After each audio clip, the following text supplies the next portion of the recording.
Hello and welcome to another video. For those of you who are not familiar with Jacinda Ardern, she is New Zealand's current Prime Minister.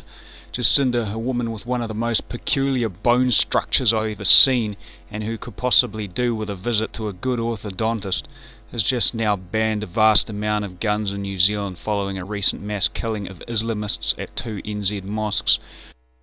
Today I'm announcing that New Zealand will ban all military-style semi-automatic weapons. We will also ban all assault rifles. We will ban all high-capacity magazines. We will ban all parts with the ability to convert semi-automatic or any other type of firearm into a military-style semi-automatic weapon. We will ban parts that cause a firearm to generate semi-automatic, automatic, or close to automatic gunfire. In short, every semi-automatic weapon used in the terrorist attack on Friday will be banned in this country. These changes will require legislation. That legislation has now been drafted and will be introduced under urgency.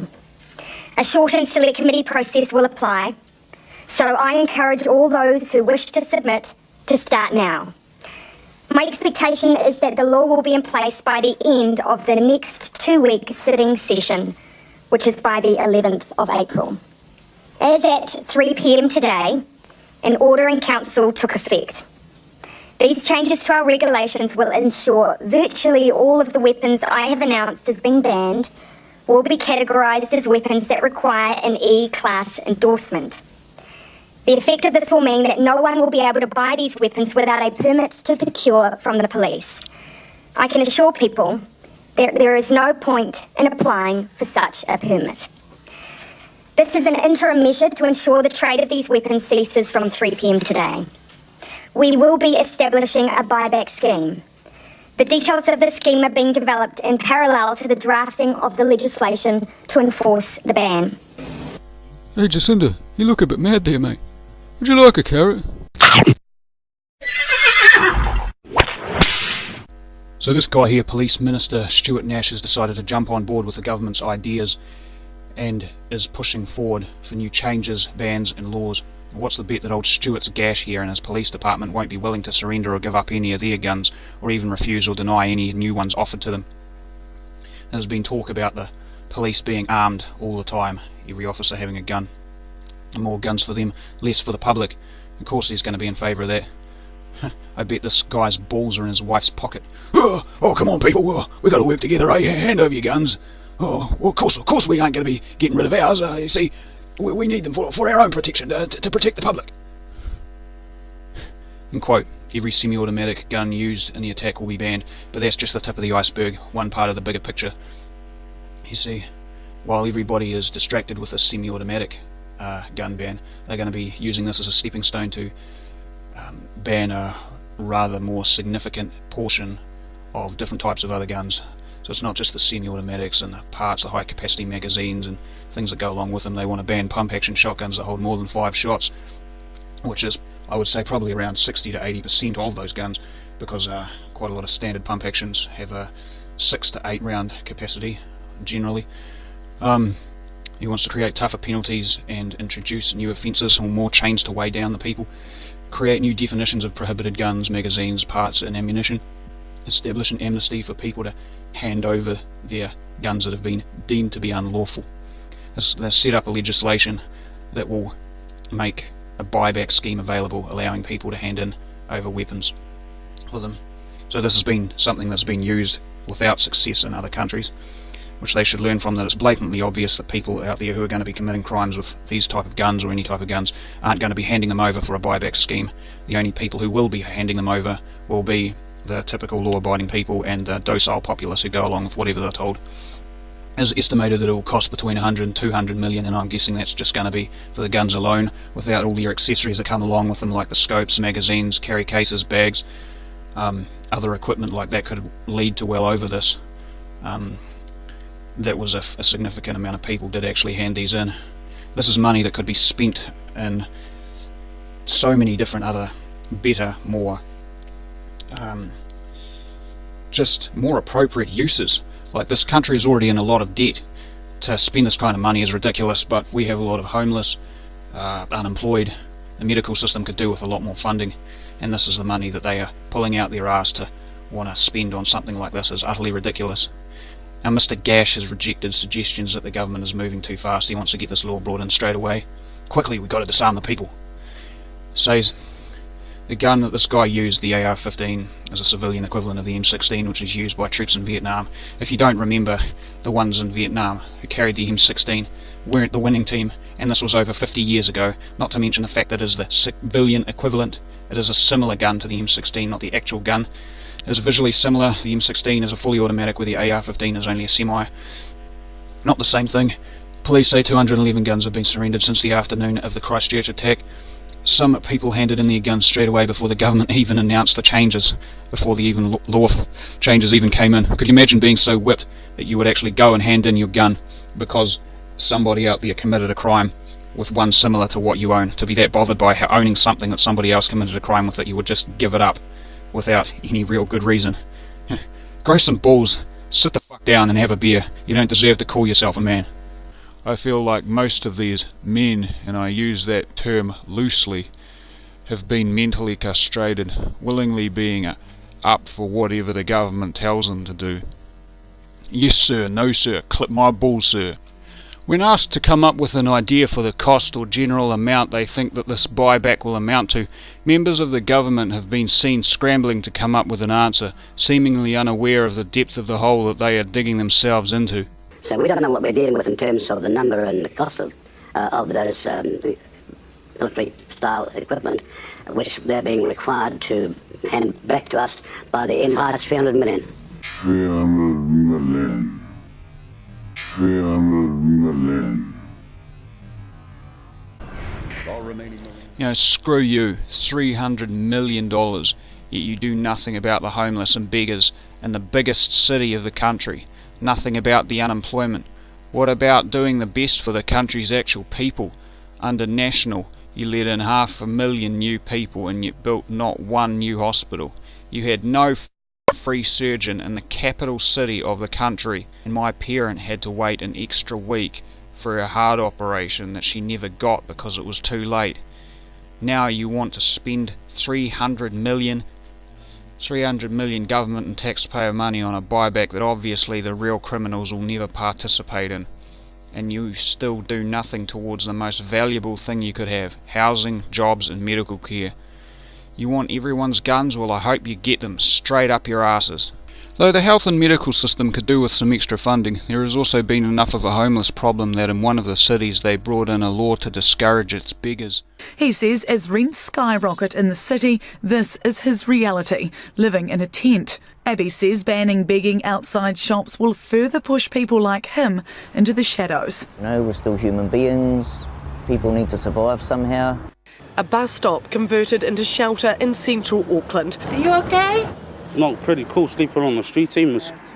It's freezing your ass off while everyone's going inside to keep you warm. Homelessness has been at crisis level for years, and this winter even more people slept without shelter on Auckland streets. We're seeing a growth, definitely a growth. We're seeing some changes in profile. We're seeing more women now who are homeless and more young people. 750 volunteers will spread out in groups across Auckland tonight to count the city's homeless for the first time. Analysis of census data shows more than 20,000 fall under the broader term of homelessness, including those in crowded or emergency housing. Of those, 771 have no shelter or sleep in cars. Now these are problems that are seen in just about every place of the world, but these are problems that could also do with more attention and funding. This is the only mass shooting we have had in 29 years, and it was done by a foreigner, the last being the Aramoana massacre in 1990 with a death toll of 14 including the shooter. There are more important matters at hand than punishing the people for the crimes of one man. Some gangs have already stated that they won't be willing to give up their guns, and some members of parliament have threatened them over it. Something like this could likely end up resulting with more unnecessary blood and deaths than that could be avoided. Bob said over the weekend that they weren't going to hand in their weapons to the government. I was just wondering if that's a concern for you. Well, I suggest yes, you will be handing them back to the government or some lawful authority, but handing them back you will be. would be the process if they show some sort of resistance on this? No, we don't plan to fail on this, so I'm not going to outline the process in that context. The process will apply to them, the same for any law-abiding citizen in this country who has now an armament that's legal, but that is about to be made illegal. Oh, and what do you suppose exactly they're going to be doing with all these guns once they got them back? The police will then arrange for these weapons to be handed over and eventually destroyed. I think the worst damn thing about this is that they plan on actually just discarding these guns after they've got them back. It's such a waste. It's like paying all of your wages on clothes just to burn them. Like, they could at least sell these to other countries, maybe even sell them to the US, another country who'd want to buy them. It seems just incredibly wasteful to just throw all of these out when they could at least get some of their money back and bring that taxpayer money back in. When I see pictures like this, I just want to Assassin's Creed dive into this massive container. I see all these guns and I just think, what a waste. How could you do that? In this country it only takes one person to convince the government to remove something, despite the many who would want to keep it. I think this is absolutely disgusting what they are doing. Jacinda, who's only been Prime Minister for a few months and already flexing her power on a law that's been around for decades. Why should everybody else have to suffer when there are plenty of law-abiding good gun owners? Our country's gun laws are turning into Australian gun laws, all because of the actions of one Australian. Practically everything is banned in Australia. Now we are becoming the same. They are playing right into his hands. This is exactly what he wanted. They are so fascist and pathetic, banning his manifesto and threatening ridiculous jail terms onto anybody who shares the video or has it, even getting the cops to try and get that Kiwi Farm website to give up its members, which I can't blame them for mistaking it to be a New Zealand website. For some reason the website, they gave it a New Zealand sounding name, but I think it's in America or something. Trying to police the internet over this video. Everyone thinks my country's a joke over this thing. The administrator, or one of the guys who's running the website, basically told them right where to go. What kind of reaction were they exactly expecting to get from arguing with somebody who has this as their profile picture? If they took the time to really look at his manifesto instead of blindly banning it and calling it hate speech, maybe they might notice a thing or two. One being that he intended for the gun laws to change here and impact on America as well. He hoped the people would revolt against it when they came to take their guns. First we have the gangs, who now might shoot at cops because they are threatened with home invasion and searches. And then there are other people who wouldn't just give up their belongings over it either. There are a lot of old cucked farmers who think that somehow it's a reasonable idea to hand over their own property just because the government has decided. I wouldn't imagine any good rational person would want to give up something that they like just because of the actions of one person and the government. And to be expected, this is utterly ridiculous. Of course the gangs would refuse, and I don't blame them. Most regular law-abiding people would probably refuse it, apart from these docile farmers. This is almost like an elaborate scheme to strip people of any defence they have. The government had plans on bringing in people from third world countries soon as well. Could there be ties linked to disarming the populace? The thing is, like all other buyback schemes, and I really stress that word scheme, they have shown that it is only the voluntary people who think they are doing something good that do this. The ones who would actually use their guns for crime would never give them up. This has been proven time and again, that the people who you'd actually want to give away their guns aren't going to do that sort of thing, and the only ones who will actually give them up are the people who go along with most laws. There's been a whole lot of times when people have been in hospital and they haven't had enough medical staff to cover it. Sometimes people need that in an emergency. Healthcare should be the primary focus on every country. But this is an insane amount of money to just go throwing away on something that will only take the guns off of good people. And calling people bad who don't want to give away their things. Why should they? Why should anybody have to give up their own weapon, their gun, whatever reason it is, for whether they're a hunter or whether they're just a collector? You don't need a reason to collect things, you know. It just doesn't make sense to me why people should be guilt-tripped into giving away something because of what one person did. You know, that's like, that has nothing to do with the rest. There have been plenty of people who've been good responsible gun owners for years, decades even, who have never shot anything, they just collect them. And to be told that you're a bad person if you don't give away your property that you've spent thousands of dollars on because of what one clown has done, that's ridiculous. Basically the premise of what the government's trying to throw out is that they want to take the people's guns but they keep theirs. They want to arm the cops even more, but they want to take the guns away from the people. Hitler once said that the first way to conquer a nation is to disarm its population. The shooter even specifically stated that one of his goals was to stir the shit over gun control.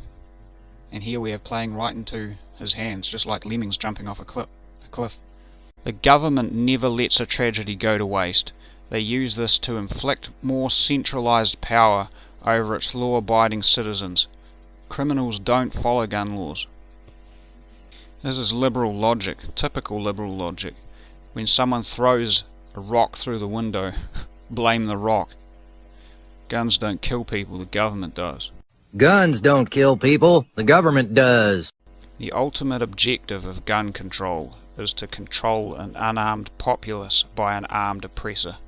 You don't just trample over everybody and then say, oh well, we've discussed it. This undermines the whole democratic system that we have in this country. There is no way to say that. It is just destroying democracy.